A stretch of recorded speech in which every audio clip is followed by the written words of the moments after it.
Hello and welcome to Projector, and on this installment we dive into the VR world of the Oasis in Steven Spielberg's Ready Player One. In 2045, everyone plays in the virtual reality world called the Oasis, invented by the revered James Halliday, played by Mark Rylance, who announced on his death 5 years ago he left 3 challenges leading to a hidden Easter egg that grants whoever wins it his fortune and control of the Oasis. Wade Watts, aka Parzival, played by Ty Sheridan, who lives in the stacks of Columbus, Ohio, is one of a number of gunters seeking the egg and is obsessed with Halliday, managing to win the first challenge. But sinister company IOI, led by Ben Mendelsohn's known as Sorrento, plans to win the contest and control the Oasis for profit, and with the aid of a resistance headed by Samantha, aka Artemis, played by Olivia Cook, Wade and his fellow gunters, the High Five, must win the prize and determine the future of both the real and virtual worlds. For the past 2 decades, Steven Spielberg has been creating 2 films within the space of a year of each other, one more populist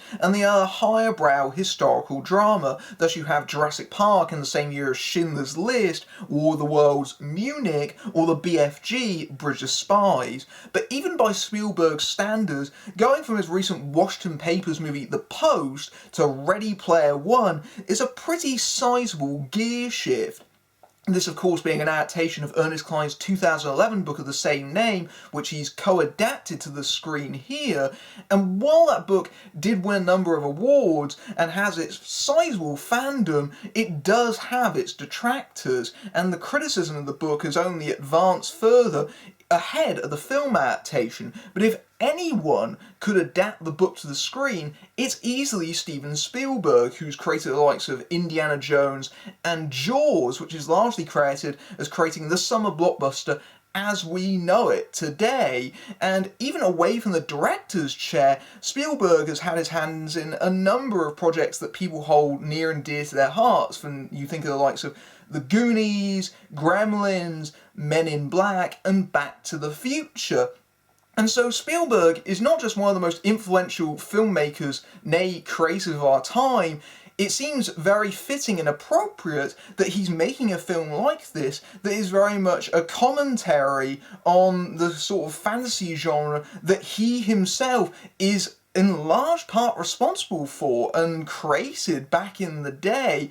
And I think if you're a fan of the book, you'll find plenty to like about this movie, but if you aren't, I don't think this is going to win you over. The biggest pleasures of Ready Player One are largely on a visual level, especially with the sheer scale and scope with which it imagines the Oasis on screen, which is really impressive and truly immersive. And this is especially the case in the 3D presentation of the film, where, like the characters are wearing their VR goggles, you're wearing your 3D glasses, and it feels like you're inside that virtual reality world.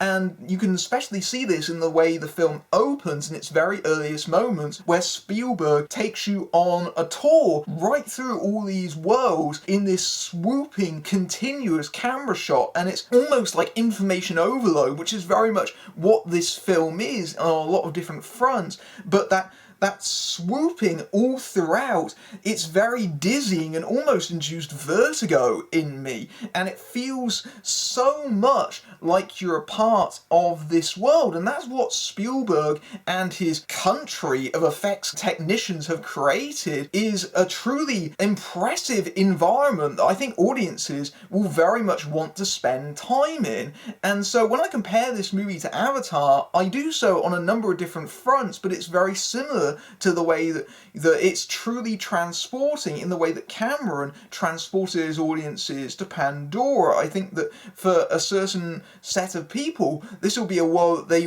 desperately want to be a part of and want to spend every moment inside trying to pick apart all the little details of it. It really is quite awe-inspiring, and that's not even getting to the sheer breadth of references that are scattered throughout this movie. The Oasis is filled pretty much head to toe in callbacks to other media. The fun of this movie is picking out all those little references. Hey, did you catch that? Did you see that?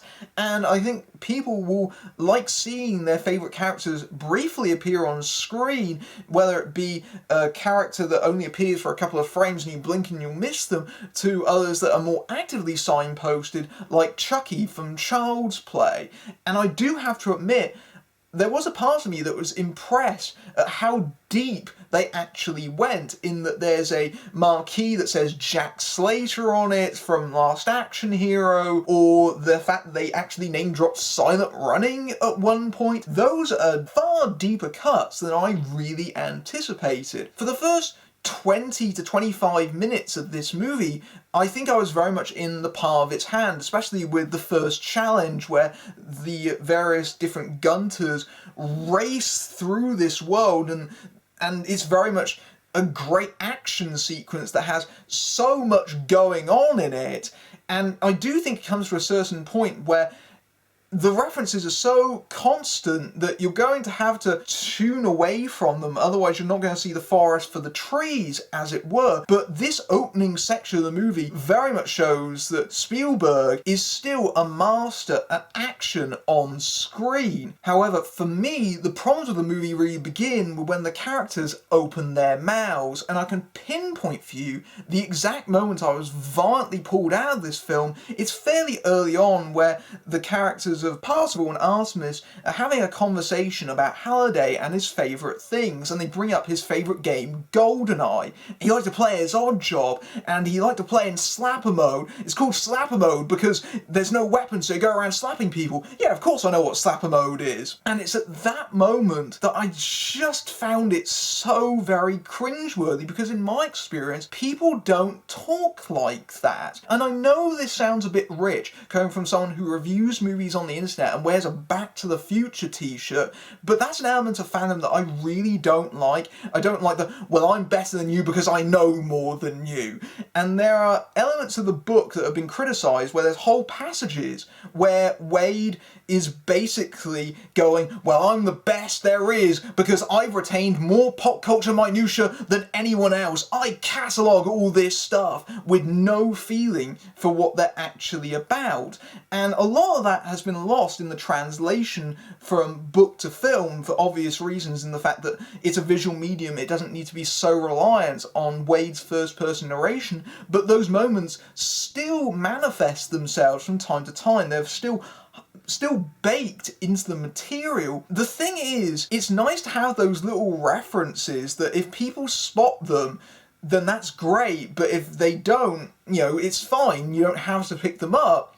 But if the movie wants to call attention to something, there'll be lines like, that's the bike from Akira, that's X from Y.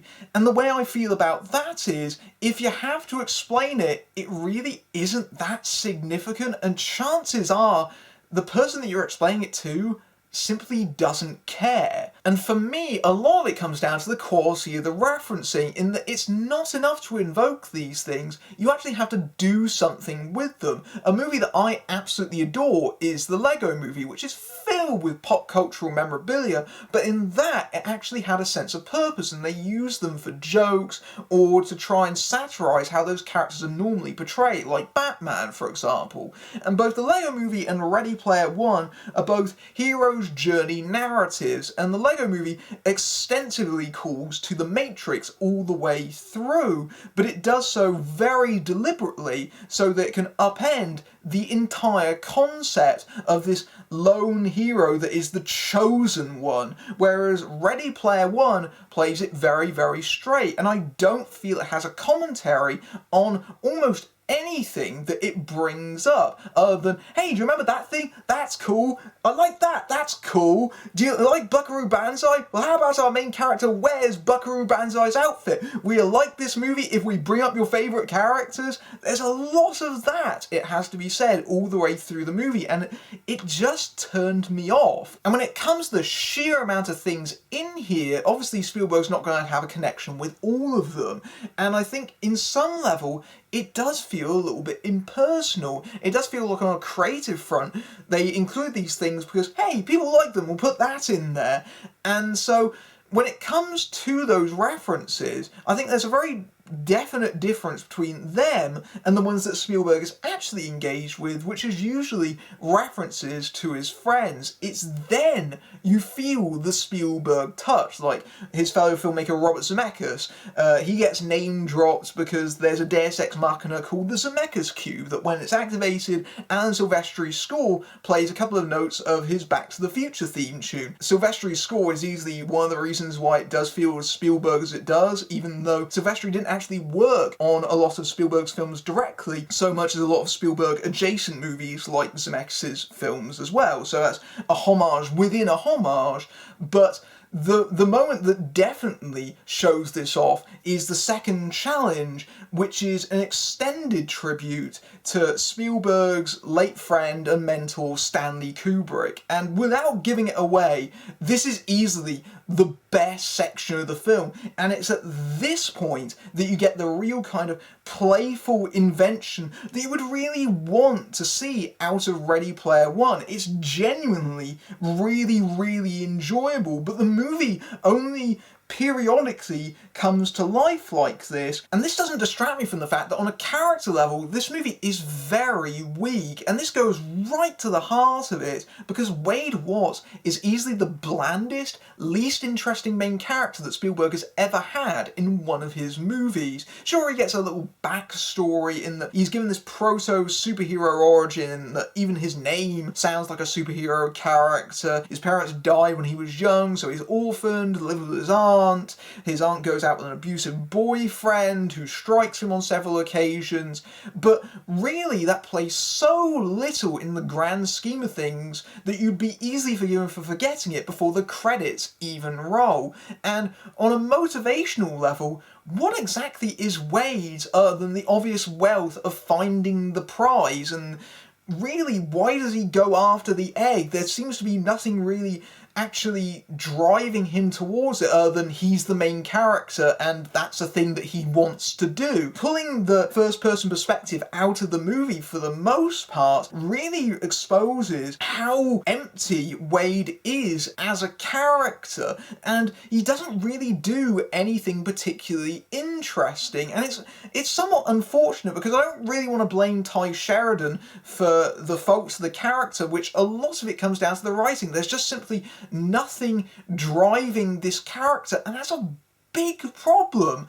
It just seems like he is the arbitrary main character because he has to be. And that's made even more glaring when you can so easily compare him to Samantha, aka Artemis, played by Olivia Cooke, who is fantastic in this movie. She's shown recently that she's a really great, talented actor, and she imbues this role with a lot of genuine, heartfelt emotion. And on a script level, Artemis is actually motivated. There is a reason she's doing what she's doing, and as such, she is so much more of an engaging, compelling central figure than the actual main character is. Samantha is basically whittled down to being Wade's prize, when she's so much more than that, even though the romance between the characters is on a far more mutual level in the film version. In the book, there's a lot of sections where he basically tries to stalk his way into her affections. It still doesn't really work. It still doesn't feel entirely sincere. It always feels like he's trailing behind her. And this lacking approach to characterization can be seen all throughout the movie, especially in regards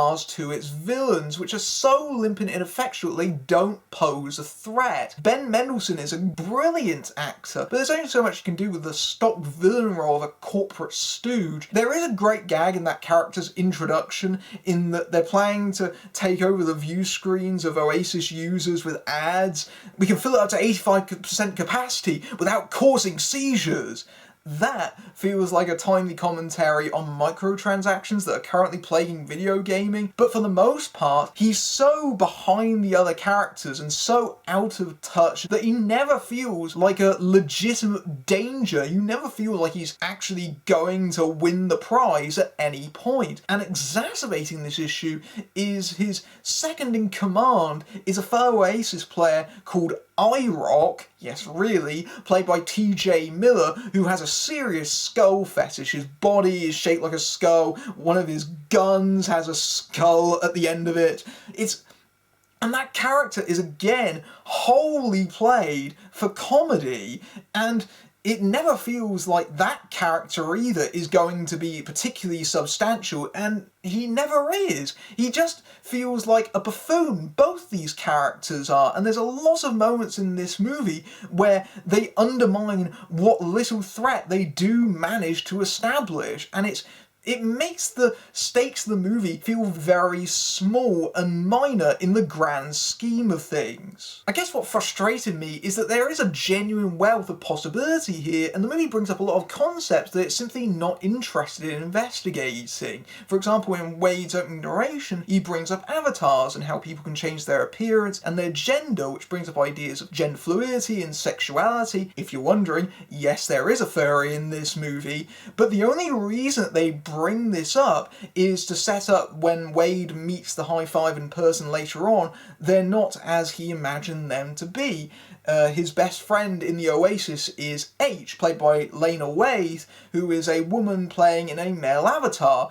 And the movie plays that as a small reveal, and there are several small reveals of a similar ilk, but the movie never goes any further. And considering that this is a world where you can be whoever you want to be, the fact that everyone's going around as pop culture artifacts feels especially reductive. And on some level, this is meant to be intentional. The film does, on some level, offer commentary on escapism and nostalgia, and the fact that even the creator, Halliday himself, played fairly briefly by Mark Rylance, has created this world as an essentially a manifestation of all the things that he was simply too afraid to do in his own lifetime. The ultimate message of the movie is that reality is its own reward, but it feels very, very false on a number of levels, especially because this is a movie where we spend over 2 hours with a movie going, hey, do you know what that thing is? And then chastising you for the very same thing. But it also sets up this world in reality that is extremely cynical